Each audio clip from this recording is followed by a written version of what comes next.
Okay.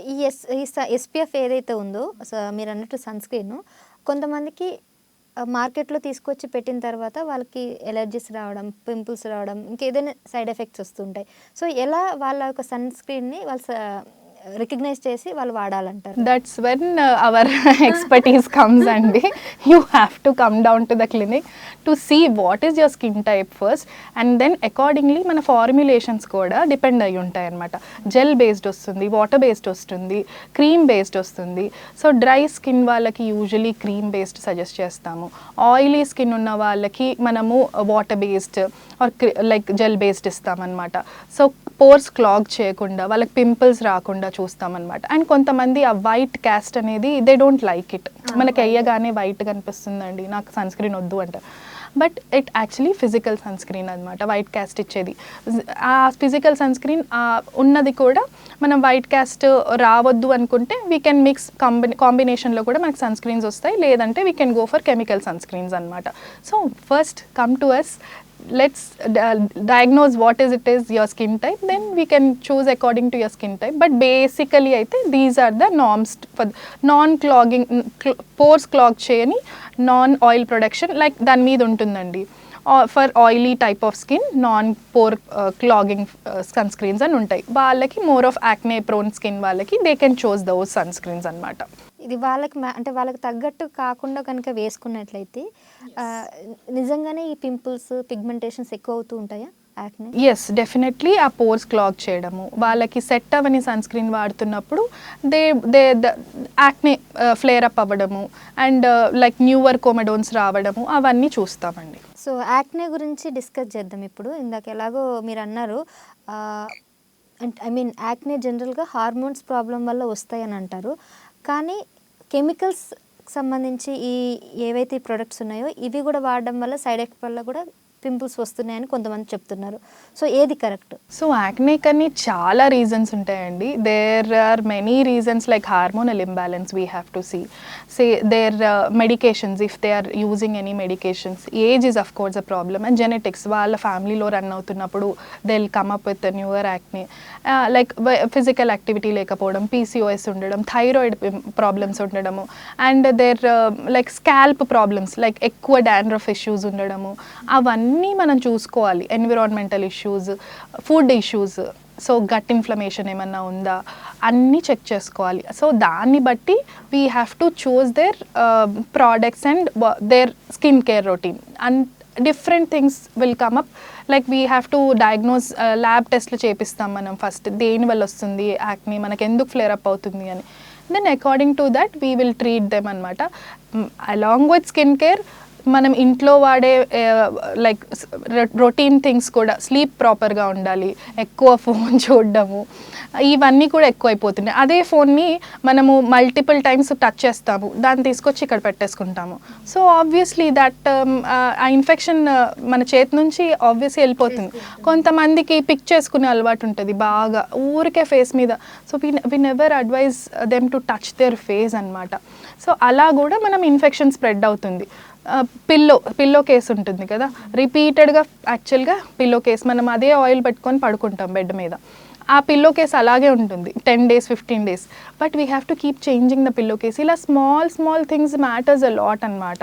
So అవన్నీ చేస్తున్నప్పుడు మీకు యాక్నే ట్రిగర్ కూడా అలాగే తగ్గుతుంది, వస్తుందండ. దాంతోపాటు ట్రీట్మెంట్ వైజ్ కూడా మీరు రిలీజియస్గా ఫాలో అవ్వడం, మేమిచ్చేవి ఇట్ విల్ రెడ్యూస్. సో ఇంకొకటి ఇందాక మీరు చెప్పారు డైలీ స్కిన్ రొటీన్ చాలా ఇంపార్టెంట్. కాకపోతే ఇప్పుడు వచ్చే మార్కెట్లో ఉన్న ప్రొడక్ట్స్ ఏవైతే ఉన్నాయో నైసినమైడ్ కానీ లేకపోతే రెటనాల్స్ కానీ లేదంటే హైరానిక్ యాసిడ్స్ ఇవన్నీ చూస్తుంటే చాలా ఎక్స్పెన్సివ్గా ఉన్నాయి. సో నార్మల్ మధ్యతరగతి ఫ్యామిలీస్ ఎవరైతే ఉమెన్ అంత ఎక్స్పెన్స్ చేయని వాళ్ళకి సో ఈ స్కిన్ రొటీన్ చేయడం కష్టం అంటారా? లేదు, ఇప్పుడు అందరికి ఒక నార్మల్ ఆలోచన ఏంటంటే okay expensive products are best, అవే పనిచేస్తాయి, నార్మల్ ఫార్మసీ ప్రోడక్ట్స్ ఏం పనిచేయవు, లేదంటే that gives a lot of result అని. యాక్చువల్లీ చెప్పాలంటే దేర్ ఆర్ 2 things అండి here. Expensive products, yes, the expense depends upon brand. Yes, one thing we have to see the brand also. But having said that, their formulations, like ఇప్పుడు మనము ఒక product ingredient తీసుకున్నాం అనుకోండి, there will be different formulations for that which acts better, which has lesser side effects, which gives better results అనే formulations కొన్ని ఉంటాయి. Like lipolyzed type, like few products will have which is simulating to the lipids, మన normal ఫ్యాట్స్కి facial fats లిపిడ్స్కి దగ్గరలో ఉండే formulations కొన్ని ఉంటాయి, easy absorption ఉంటుంది. అప్పుడు రెటినాల్స్లో కూడా మనకి ఎన్క్యాప్సులేటెడ్ ఉంటుంది, సో అది బెటర్ పెనిట్రేషన్ ఉంటుంది, లెసర్ సైడ్ ఎఫెక్ట్స్ ఉంటాయి. ఇవన్నీ మేము చూస్ చేసుకునేటప్పుడు సెన్సిటివ్ స్కిన్కి వాళ్ళకి ఇలాంటి ఫార్ములేషన్స్ అయితే better because of lesser side effects అని, ఫాస్టర్ రిజల్ట్స్ అని అలా చూసి మేము depending upon those people we choose products in between ఎక్స్పెన్సివా అదా కాదు, ingredients list, how the formulations are, దాన్ని బట్టి వీ చూస్ ప్రోడక్ట్స్ అండి. And it's not that expensive products work చేస్తాయి, ఫార్మసీ ప్రోడక్ట్స్ వర్క్ చేయవని కాదు. We give both the treatments for like depending upon the situation. We prescribe all the products depending upon the ingredients, how they work. So it's not that 300 ప్రోడక్టే పని చేయదు, 3000 ప్రోడక్టే పని చేస్తుంది అని అలాగే ఏమీ లేదు. అదే ఎక్స్పెన్సివ్ అలాగే చీప్ ప్రొడక్ట్స్ అనేసి కొంతమంది, సో ఎవరికైతే మనీ ఉంటుందో వాళ్ళే అందంగా కనిపిస్తారు, మన దగ్గర డబ్బు లేదు మనకు కనిపించమని ఒక అపోహ ఉంది వాళ్ళకి. Not at all. ఇప్పుడు రెటినాల్లో ఒకటి వస్తుంది, yes, that the cheaper products works the best. So it depends upon the formulations, that's what I'm saying. But the formulations wise చూసుకుని మనకి better results, faster results కావాలంటే we choose some ingredients formulations like encapsulated, lipolyzed ఇలా చూస్ చేసుకుంటాం అన్నమాట. But the pharmacy products, some beautiful products are there which are like the go-to products for few dermatologists. మా 3-4 ప్రిస్క్రిప్షన్స్లో ఖచ్చితంగా ఆ pharmacy product ఉంటుంది. So అలా కూడా ఉన్నాయి, ఇలా కూడా ఉన్నాయి. It's nothing like only expensive products work. Middle class వాళ్ళు కూడా మంచిగా స్కిన్ కేర్ చేసుకోవచ్చు. 1000 రూపీస్ తక్కువ కంటే కూడా we can start a normal cleanser, moisturiser, sunscreen, that's all. So ఈ కేవలం ఫేస్కేనా, ఇప్పుడు హెయిర్ విషయానికి వస్తే కూడా ఇది వర్తిస్తుందంటారా? ఎస్, హెయిర్ విషయంలో కూడా వర్తిస్తుంది, but some are marketing gimmicks అయితే ఉంటాయండి. Yes, definitely some anti hair fall అనేది, లైక్ హెయిర్ గ్రోత్ షాంపూస్ అనేది, it's all nothing. No shampoo makes your hair grow or no shampoo makes like anti hair fall అనేది ఒక myth. మరి ఎలా వాటిని ఎందుకు మార్కెట్ వాళ్ళు కూడా అంత ప్రమోట్ చేస్తున్నారు, మనం ఎలా నమ్మాలి? Marketing gimmicks, that's what I'm saying. No shampoo works, anti hair fall shampoo అనేది అసలు ఉండదండి. ఇట్స్ జస్ట్ దట్ ఆ క్లీనింగ్ ప్రాసెస్, లైక్ మన డర్ట్ని ఎంత క్లీన్ చేస్తుంది, దాంట్లో ఉండే formulations, that all matters, that's all. But anti hair fall అనేది మన మెడికేషన్స్లో ఉంటుంది, మన సీరమ్స్లో ఉంటుంది, but no shampoos or anything works anti hair fall అనేది. So that's why we give the medications according to the hair fall grade and type. ఇందాక growth అన్నారు కదా, హెయిర్ గ్రోత్ కూడా ఎటువంటి షాంపూ గాను ఆయిల్ గాను యూజ్ అవ్వదంటారా? అదొక మిత్ అండి. సో ఆయిలింగ్ వల్ల హెయిర్ గ్రోత్ అవుతుంది అనుకుంటారు, కానీ ఆయిల్ అనేది మన స్కాల్ప్ వరకే రీచ్ అవుతుంది. మన హెయిర్ గ్రోత్ ప్రాసెస్ అనేది అండర్నీత్ దట్ హెయిర్ ఫాలికల్ లోపలికి రీచ్ అవ్వేది అసలు కాదు. ఆయిలింగ్ చేస్తే మన షాఫ్ట్ స్మూత్ అవుతుంది, ఫ్రిజ్ ఫ్రీ అవుతుంది. So it works as a conditioner, but it doesn't work as a fertilizer for your hair. So it works only on the top. Oiling చేసుకోమని చెప్తాము, but only a certain period of time చేసుకోండి. It works for frizziness and that conditioning type అని ఒక hair వాష్కి ముందు ఒక 1 hour ముందు చేసుకోమని చెప్తాము, అంతే. అంటే డైలీ ఆయిలింగ్ అనేది ఎలా, అది బాగా it will build up your like మీ స్కాల్ప్లో బిల్టప్ ఎక్కువ చేస్తుంది, పోర్స్ క్లాగ్ చేస్తుంది, and then it comes dandruff form అవుతుంది, ఇదంతా అవుతుంది. కాబట్టి we usually advise not to go for regular oiling, overnight oiling ఇలా చేయొద్దని చెప్తామండి. అలాగే డైలీ వాషింగ్ అనేది కూడా రెగ్యులర్గా చేస్తూ ఉంటారు. అంటే డైలీ వాష్ చేయడం వల్ల హెయిర్ ఫాల్ అవుతూ ఉంటుందని కూడా మీరు చెప్తున్నారు. సో ఏది నమ్మాలి, డైలీ వాష్ చేయడం బెటర్ అంటారా, లేదంటే డైలీ వాష్ చేయకుండా ఆల్టర్నేట్ చేసుకోవడం బెటర్ అంటే? కొంతమందికి ఇట్లా ఉంటుందండి, డైలీ నేను వాష్ చేస్తున్నా మేడం, నా హెయిర్ ఫాల్ ఇంకా ఎక్కువ అవుతుంది అంటారు. అది కరెక్ట్ కాదండి. ఎందుకంటే మనము వాష్ చేసినప్పుడు how we wash is important than daily వాషింగ్గా కాదా అని కాదు. వాష్ చేసినప్పుడు ఏంటంటే మనకు ఆల్రెడీ హెయిర్ లూజ్ ఉన్న హెయిర్ స్ట్రాండ్స్ అనేవి మనం వాష్ చేసినప్పుడు మనకి ఎక్కువ కనిపిస్తాయి, మన చేతిలో ఎక్కువ కనిపిస్తాయి. కాబట్టి అందుకని అప్పుడు అనుకుంటాం ఓకే నాకు ఇప్పుడు హెయిర్ లాస్ ఎక్కువ కనిపిస్తుంది డైలీ వాషింగ్ వల్ల అని. But it's not true. The way we're washing is important. Like కొంతమంది హాట్ వాటర్తో వాష్ చేస్తారు, హార్ష్ షాంపూస్ చేస్తారు, అండ్ ఆల్సో రబ్బింగ్, అది స్క్రబ్బర్ లాగా తీసుకొని దాన్ని పెట్టి రబ్ చేస్తూ ఉంటారు, అండ్ ఆ వెట్ హెయిర్లోనే కోమ్ చేస్తూ ఉంటారు. సో ఇవన్నీ అవాయిడ్ చేయండి. లూక్ వామ్ వాటర్ వాడండి, మైల్డ్ షాంపూ వాడండి, అండ్ ఆల్టర్నేట్ డే షాంపూయింగ్ చేసుకోండి. సో ఇలాంటివన్నీ చేంజెస్ చేసుకుంటే ఏంటంటే మనకు అంత హెయిర్ ఫాల్ కనిపించదు. Normal day per day 50 to 100 strands is normal for any given person here. So ఆ స్ట్రాండ్సే మనకు లూజ్ స్ట్రాండ్స్ వచ్చేస్తాయి కాబట్టి అందరి ఫీలింగ్ ఏంటంటే ఓకే నేను పెట్టున్నప్పుడు ఇట్ ఈజ్ ఈజీ ఫర్ ప్లకబుల్ కదా, సో అది కనిపిస్తుంది అంతే. It's not that daily hair wash చేస్తే మనకు తగ్గిపోతుంది. ఇంకా చెప్పాలంటే డిఫరెంట్గా ఎప్పుడైతే మనకి హెయిర్ బిల్టప్ తగ్గుతుందో అప్పుడు ఇంకా బెటర్గా మన స్కాల్ప్ హెల్త్ లైక్ బెటర్ అవుతుంది, అండ్ ఆల్సో హెయిర్ గ్రోత్ కూడా ప్రాపర్గా అవుతుంది అనమాట. That is more better than not washing your hair for longer duration of time. ఇప్పుడు హెయిర్ ఇందాక మీరు చెప్పినట్టు ఎనీ ప్రోడక్ట్ మనకి హెయిర్ గ్రోత్కి కానీ యాంటీ హెయిర్ ఫాలింగ్కి లేదు అని అంటున్నారు. మరి న్యాచురల్గా షాంపూ కానీ న్యాచురల్గా హెయిర్ గ్రోత్ కావాలంటే మరి ఏం చేయమంటారు?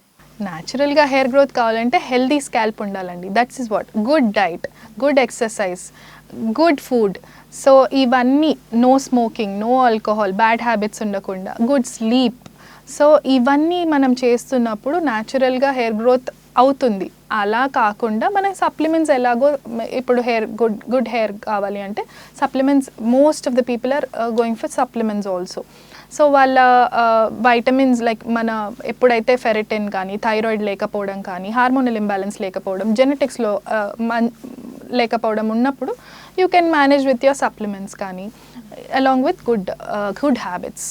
అంతేకాని అంటే ఇప్పుడు కొన్ని ప్రొడక్ట్స్ ఏవైతే వస్తున్నాయి మార్కెట్లో, బయోటిన్స్ కానీ అవన్నీ, సో ఇవన్నీ కూడా హెయిర్ గ్రోత్కి యూజ్ అవ్వమంటారు. అంటే I don't want to mention products names. So అలా వచ్చే మార్కెట్లో వచ్చే ప్రొడక్ట్స్ ఏవైతే ఉన్నాయో అవి హెయిర్ గ్రోత్కి అసలు యూజ్ కావంటారా? అస్సలు కావని చెప్పనండి, but these are all supplements which are additives. నార్మల్గా మనం హెయిర్ గ్రోత్కి ఇచ్చే medicines like we can say minoxidil కానీ, we usually go for oral supplements like finasteride కానీ, డిటస్టరైడ్ కానీ, ఇవన్నీ ఏంటంటే మనకి మేల్ ప్యాటర్న్ బాల్డ్నెస్లో యూజ్ చేసే మెడికేషన్స్ అనమాట. సో ఆ male or female whatever is the pattern, కొంతమందికి మిత్ ఉంది లైక్ మేల్స్లో ఏంటంటే నాకు హార్మోన్ టాబ్లెట్స్ ఇచ్చేసారు, నాకు సైడ్ ఎఫెక్ట్స్ వచ్చేస్తాయి. అదే ఈ మినాక్సిడైల్ కానీ ఫినాస్టరైడ్ యూస్ చేస్తే పురుషులలో ఎక్కువగా సైడ్ ఎఫెక్ట్స్ వస్తాయి, వాళ్ళ ప్రాణం మీద కూడా వచ్చేస్తుంది అన్నట్టు కూడా కొంతమంది కంప్లైంట్స్ ఇచ్చారు. అది నిజమేనా?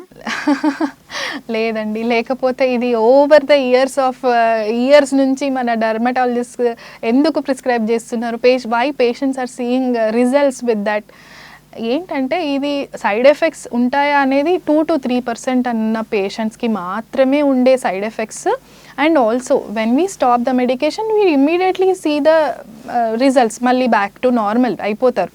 ఆ 2 to 3% వాళ్ళని మనం ఇప్పుడు పెద్దగా చేసి ఎంఫసైజ్ చేసి చూస్తున్నాం అంతే. బట్ ద రిజల్ట్స్ చూసుకోండి మీరు. When we start them on hormones like ఎప్పుడైతే డిహెచ్టీ బ్లాకర్, ఇప్పుడు మేల్స్లో ఉండేది ఆ టెస్టోస్టిరాన్ బ్లాకింగ్ ఉన్నప్పుడే, ఆ బ్లాక్ చేసినప్పుడే మనం ఏంటంటే బెటర్ రిజల్ట్స్ చూస్తాం, ఫాస్టర్ రిజల్ట్స్ చూస్తాం, and better quality of hair చూస్తాం అనమాట. సో అది మీకు equalize to this is nothing అండి. So don't fall for this myth that నాకు ఇలా ఏదో అయిపోతుంది అని కాదు. And start using it when your doctor prescribes it. Trust పెట్టండి first, then automatically you will see the results. So these are all studied since a long year, ఒక మన చాలా ఇయర్స్ నుంచి ల్యాబ్స్లో టెస్టెడ్ అండ్ స్టడీడ్ ప్రోడక్ట్స్ అండి ఇవి, which give wonderful results. So అమ్మాయిల కన్నా ఎక్కువ అబ్బాయిలు హెయిర్ గురించి చాలా ఎక్కువ బాధపడుతుంటారు. ఎర్లీ ఏజ్లో వాళ్ళకి బాల్నెస్ కూడా వస్తుంది కదా, సో వాళ్ళకి ఎట్లాంటి ట్రీట్మెంట్ లేదంటే మీరు ఎలా సజెస్ట్ చేస్తారు వాళ్ళకి? యా సో మేమేంటంటే ఇప్పుడు మన 20s మొత్తం బాల్డ్ అయిపోతున్నారండి. సో వాళ్ళు ఏం చేస్తున్నారంటే ఓకే మేము ఆయిల్స్ వాడుతున్నాము, ఇదేదో యూట్యూబ్లో వచ్చినది వాడేస్తున్నాము, సో మనకి హెయిర్ లాస్ ఉండదు, మనకు బట్టతల రాదు మన ఫ్యామిలీలో ఉన్నా అనుకుంటారు. But it is not like that. When you have family history, genetics ఉంది మీకు అని మీకు తెలిసినప్పుడు please come and take the treatment as soon as possible. That is what my advice is. ఎందుకంటే వాళ్ళు ఒక్కసారి మనకి హెయిర్ ఫాలికల్ గ్రోత్ మొత్తం తగ్గిపోయింది, ఫాలికల్ క్లోజ్ అయిపోయింది అన్న తర్వాత మనకు అక్కడి నుంచి గ్రోత్ రాదండి, just like a plant. So మనం ఏం చేయాలంటే ఆ గ్రోత్ ఉన్నప్పుడే మనం ప్రాపర్గా ట్రీట్మెంట్ తీసుకుంటే అట్లీస్ట్ మనకు ఆ ఫాలికులర్ కౌంట్ బాగుంటుంది. అందుకని ఎర్లీ స్టేజెస్లోనే మీరు ట్రీట్మెంట్ స్టార్ట్ చేసుకోవాలి. స్టార్ట్ చేసుకున్నప్పుడే మీకు ఏంటంటే ఫాలిక్యులర్ యూనిట్స్, మనకి ఇప్పుడు లాస్ట్కి హెయిర్ ట్రాన్స్ప్లాంట్ వెళ్ళాలన్నా వాళ్ళ ఫ్యామిలీలో ఉంది అని తెలిసినప్పుడు మనం ఆ ఫాలిక్యులర్ యూనిట్స్ మంచిగా ఉండాలి కదా ట్రాన్స్ప్లాంట్ చేయాలన్నా. So that is what is important. మనం ముందు నుంచే ట్రీట్మెంట్ తీసుకుంటే అట్లీస్ట్ అంత బాల్డ్ అవ్వకుండా కూడా చూస్తాం మనం. వీ హ్యావ్ లేటెస్ట్ టెక్నాలజీ, కొత్తగా మనకు ట్రీట్మెంట్స్ వస్తున్నాయి లైక్ ఎగ్జోజోమ్స్ అని చెప్పి, న్యూవర్ GFCs అని చెప్పి, అండ్ ఆల్సో సో ఇవన్నీ కాక్టైల్స్ వస్తున్నాయి, మీజోథెరపీస్ వస్తున్నాయి. అవన్నీ మనం తీసుకోవడం స్టార్ట్ చేస్తే ఏంటంటే at least we'll post this, కొంచెం ఎర్లీగా బాల్డ్నెస్ని కొంచెం పోస్ట్పోన్ చేసుకోవచ్చు, బెటర్ రిజల్ట్స్ చూడొచ్చు. సో అందుకని I advise you to take early treatment as soon as possible. Local to global news at your fingertips. మీ చేతిలో ఒక ఆయుధం. Download Raw TV app. Media legend Ravi Prakash is back.